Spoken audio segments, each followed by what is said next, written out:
Hey, what's going on, guys? It's Nabel J. Lee, and welcome back to a new edition of the Buzzcast here at Buzzworthy Radio. I had the pleasure of sitting down and speaking with Rod Blackhurst. He's actually the director of the movie Blood for Dust. I got to check this movie out. It's so good. I enjoyed every aspect of it, and it stars Scoot McNairy and Kit Harrington. Yes, that Kit Harrington from Game of Thrones. And we talked about how this movie is somewhat compared to Breaking Bad and Fargo. I thought it was something else, which I'm not going to tell you. You're going to have to listen and find out what I compare the movie to. And we got to talk about the how the movie was made and getting the actors in place in these roles. And I also talked to Rod about his involvement with the music group, the Fray. That was an awesome conversation. So stay tuned for that. But let's kick it off right now with our interview with Rod Blackhurst. Take a listen. So I am now sitting here with Rod Blackhurst. We are talking Blood for Dust, and I got to watch this last night, and absolutely amazing, amazing film. And I love the fact that one, it's described as Breaking Bad meets Fargo, but I took it a different way. I thought it was Breaking Bad meets Sons of Anarchy. Is that a comment about the number of mustaches in the movie, the amount of facial hair that's in the film? Because I hope it is, you know. I feel like I Kit, mean, I I mean, feel like Kit Harrington was kind of giving Charlie Hunnam a little bit, so but just black hair instead of the blonde. But yes, kind of. that's funny. That's funny. I mean, there is a real rebel-like quality to Ricky, which is Kit Harington's character in the movie. And of course, like I would take the Breaking Bad and Fargo references. I think sometimes maybe the Fargo reference comes from the mere fact that we have snow in the film. And the Breaking Bad reference, of course, like comes probably from the fact that this is a film about somebody choosing to engage with dark things as a means to an end, or they're finding reasons to justify it, right? Yeah. But I mean, and so I'm just grateful for the comparisons because I think if anything, that might help draw the right audience to the movie. But there is a real rebel neo-Western quality to it that I think is like maybe the Sons of Anarchy reference. So, and I think that's probably a very apt way to describe it. Again, I would be grateful for anyone to watch the movie, but the more that literally sitting here thinking about Sons of Anarchy stuff for the first time, I feel like there is probably a lot of overlap there, and I hope that audience does find their way to this movie. Oh, absolutely. There was one scene in particular that made me really specifically point out that it was kind of a comparison to Sons of Anarchy. And it was Cliff just basically getting back into that life again. And I'm not going to spoil it for everybody, but it was a scene in particular where it starts this this catalyst of him basically giving up the nice blue collar life and trying to get back into, unfortunately he has no choice in that life. And there was just one scene in there where I just literally sat there going, no, that's Sons of Anarchy behavior, and I'm all about it. It was one of my favorite shows. And literally when I heard the Fargo reference to it as well, I just watched that movie again for the first time in gosh knows how long, a month ago, literally to the day. And I can totally see why Fargo would be a nice comparison to this movie as well, with those elements in Fargo and in this. So it definitely will resonate for a lot of people, that it's going to follow those tropes a little bit. And I think that's why it's going to be fantastic for people who are going to view it, especially those that like Yeah. those types of TV shows and films. So Yeah, I mean, I guess I actually now sitting here thinking, I mean, the Coen brothers are masters, and I'm sitting here thinking about it, and I've probably said before that like nobody should ever try to do the Coen brothers better than the Coen brothers. They're incredible. I mean, um, and I hope that like we haven't even tried, like it never crossed my mind that we would try to do something Coen Brothers-esque. But sitting here thinking about William H. Macy's character mhm. and the things that he falls into, like or the things that the choices that he makes and the way that they unfurl. Right, I mean, right, it happens with a lot more absurdity and some humor and some comedy. But yeah, I guess there is some overlap.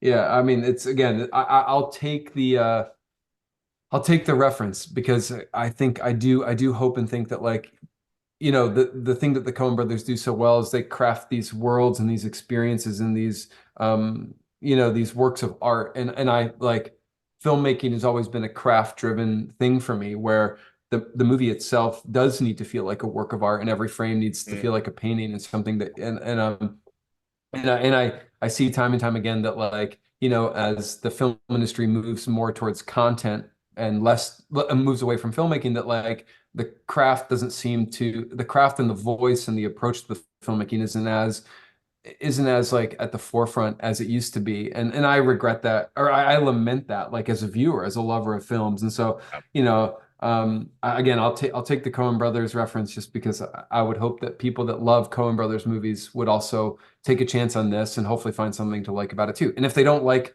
Blood for Dust, that's fine. I'm sure they'll let us know very vocally. The power of social media will definitely have that out. Yeah, I'm sure You they'll know what I they'll mean? tank some scores. And yeah, I can already see it right now. Someone being like, "This is not Fargo. Like, there's no wood chipping of bodies, you know." And I'm like, "Well, yeah, of course." Like, Oh my gosh. there's I definitely literally not just enough. thought of that scene as soon as you said it. That was in my head a few moments ago when we were talking about Fargo. I was like, oh my gosh, wood chipping. And when I did see it again, I Yeah. actually saw it in a theater, and you just mentioned William H. Macy. He was actually there in the theater. He was doing a panel right after the movie. And one of the drinks that they had at the bar was a wood chipper drink. So I was like, I immediately was just going like, oh my gosh, Oh the my wood gosh. chipper. It's great. Did the wood chipper drink have chunks in it, and was it red and like foamy? It It's like definitely was red and foamy, but I don't know if there was any chunks in it though. But definitely had the other two aspects fair, of it. So there was that. But fair. I will say, like I said, I don't want to spoil it, but I will say this about it. The first scene is probably going to want to either rope you in, or you're going to turn away in fear. I will say that about it. And I was the guy that when I saw the first scene, I immediately said, "Oh yeah, I'm sold. Let's go." And that's very kind of you to say. And, like, it's interesting. Like, the first scene, the first shot in particular, like, really sets the tone for the film, right? And I think that, again, without giving it away, like, the final shot of the film is also, like, works when used as, bookends on the movie, right? And Yeah. the things that are depicted in those frames. Also, there's another element about the language and the voice of both of those films that you'd have to watch the film to know. But, like, these are very deliberate storytelling techniques that I love, and, like, I Mhm. guess is like something I work time and time again into my movies. Is, there's information revealed, or there's like an expansion of the world, or there's a contraction of the world, and there are mysteries being played out and parsed out in those shots. Yeah. So, I mean, again, like, and also the first shot of the film, of any film, I think, teaches or shows people what they're in for. Shows not tonally or visually, or, like, twistedly what they're in for, but it also, like, it shows them, hey, this is the language, this is the voice of the movie. Like, sit down, like, you're gonna have to pay attention. This is gonna have to be a primary focus. And so, the first shot could be very off-putting, or the first scene, right, could be very off-putting, like you're talking about.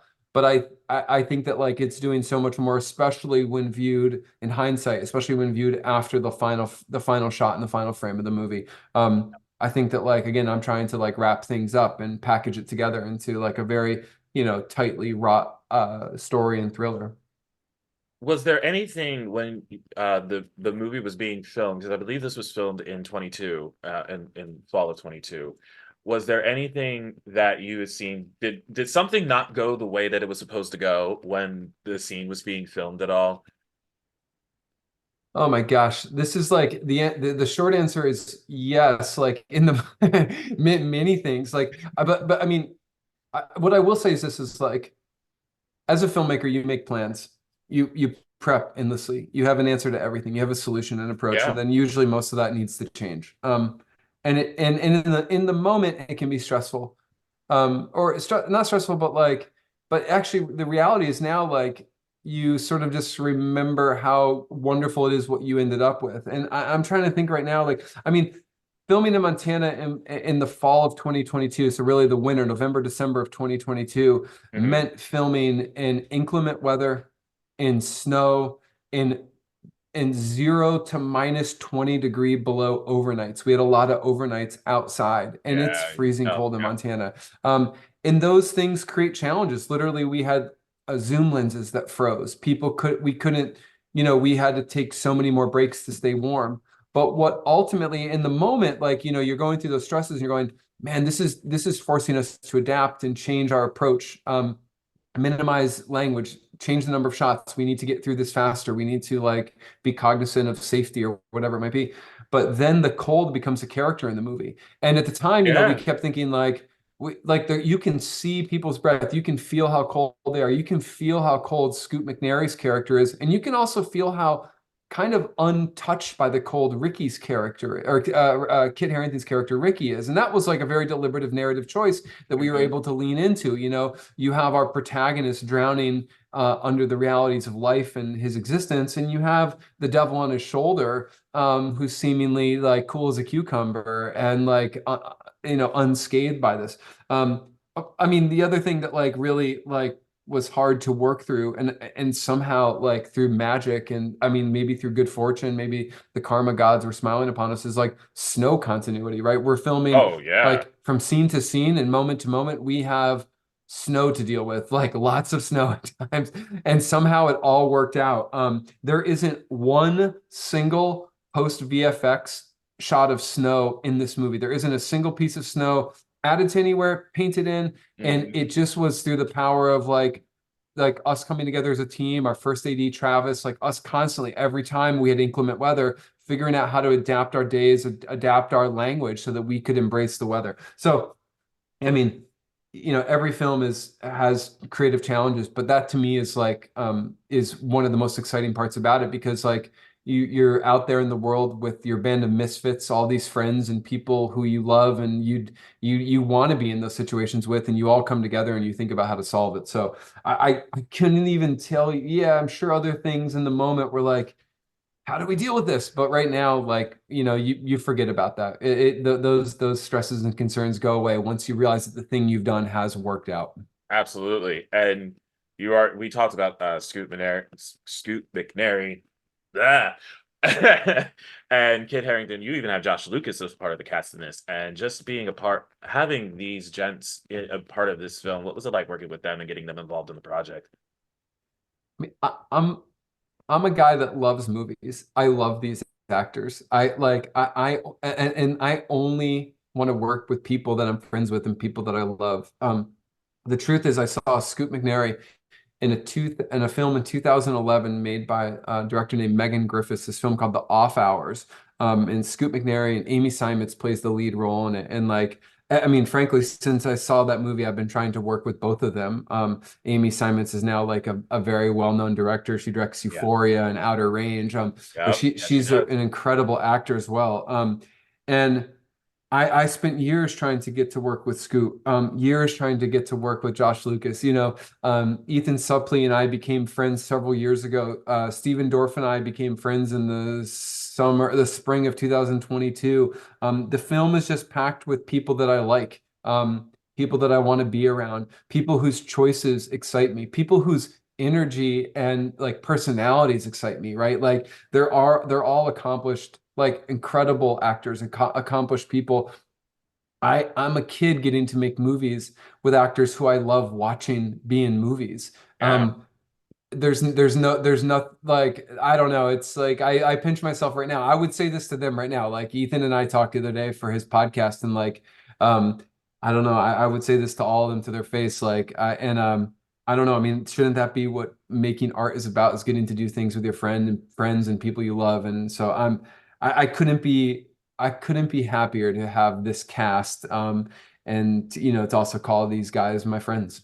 I love it. And you hit the nail on the head for me. It's just, making art with the people that you love and people that you're friends with. And, even my podcast in itself, I'm doing that with 3 of my best friends, and I love every aspect of it. I'm so glad I get to do those projects with them, and you having that same feeling and that reaction, it just resonates with me. So I really appreciate you saying that, because it's 100% true. And I got to ask this before we wrap up, because I need to know about this. What was it like working with the Fray?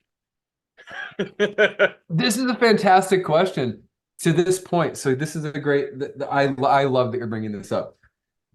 The Fray, I didn't know the Fray when I began working with them in 2006. I was trying to get into film school for the second time. I was summarily rejected by every film school. I actually distinctly remember, like, I got through the M the I was one of the 90 people or so invited to the NYU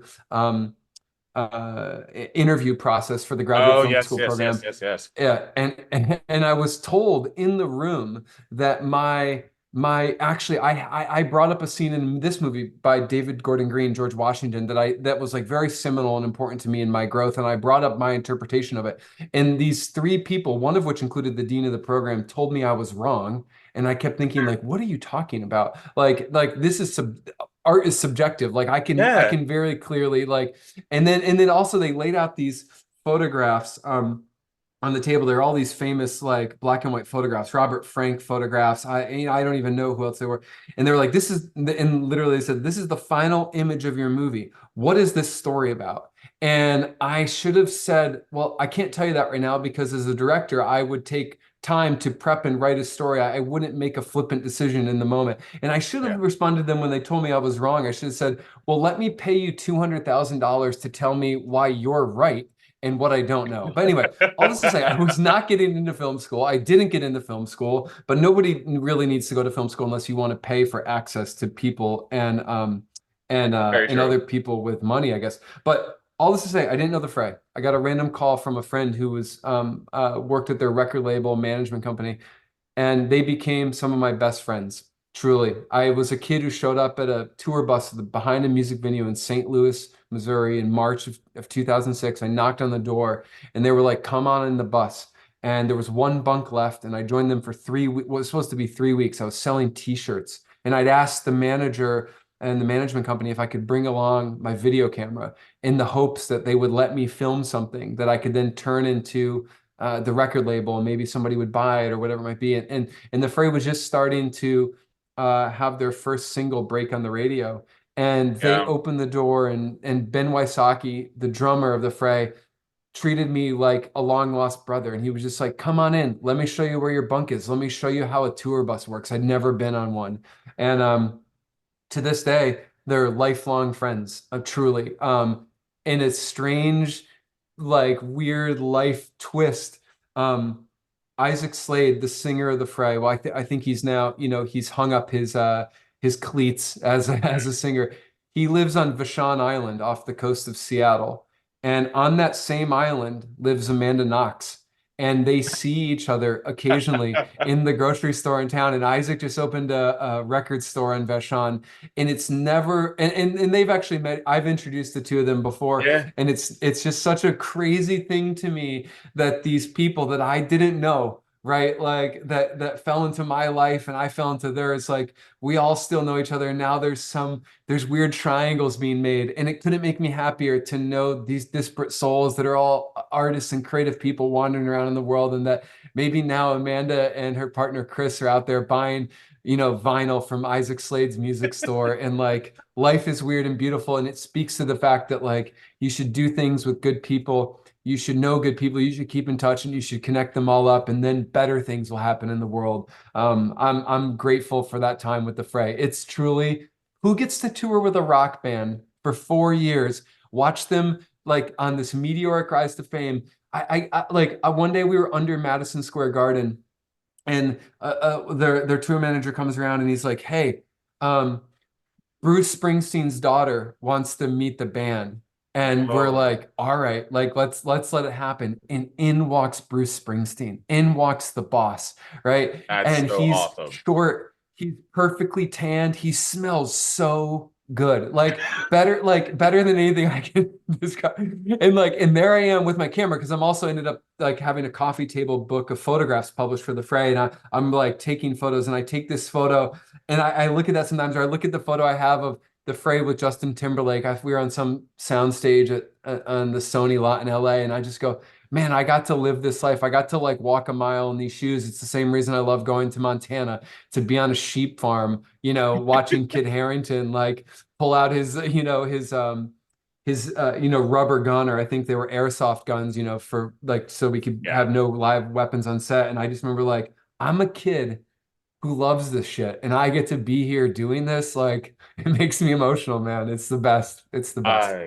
I love it. I love the 6 degrees of separation and full circle moments, and this is incredible for you. And I love hearing your story, and it sucks that it's ending right now because I could literally talk to you all day, but you need to come back. You definitely need to come back. Anytime, man. You're kind. This is kind. I Yeah, appreciate this. we will make this happen because we need you back here and have a longer visit. But let's let everybody know about Blood for Dust, how they can see it, because I believe it premieres on the 19th of this month. Yeah, so Blood for Dust comes out in the United States and I believe Canada too, but someone might correct me if I'm wrong. Like, yeah, on April 19th, day and date release, streaming and in limited theaters.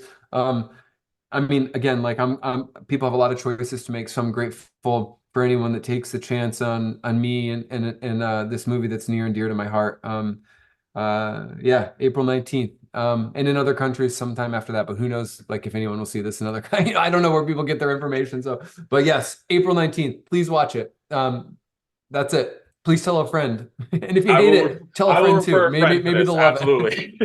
I will refer a Yeah, friend. refer a friend. There we go. It's like, that's all we need to do is refer a friend, and maybe we can create a broad coalition of people who love this. Absolutely. Rod, thank you so much, man. It was a pleasure, and I can't wait to have you back. This was awesome. Thank you. Thank you so much. I appreciate you. Thank you. Absolutely. Many thanks to Rod Blackhurst for stopping by and talking to us about Blood for Dust. It actually premieres this Friday, April 19th, in select theaters as well as digital. I hope you guys check it out. It's a really great film. Trust me on that. But that's going to do it for me here on the Buzzcast here at Buzzworthy Radio. I'm Navelle J. Lee, making sure that you log on to our website to view past shows and interviews at buzzworthyradiocast.com. We're also on X at Buzzworthy Radio. You can also find us on Facebook under the same name, and we're on Amazon Music and iHeartRadio. We'll see you guys next time. Take care.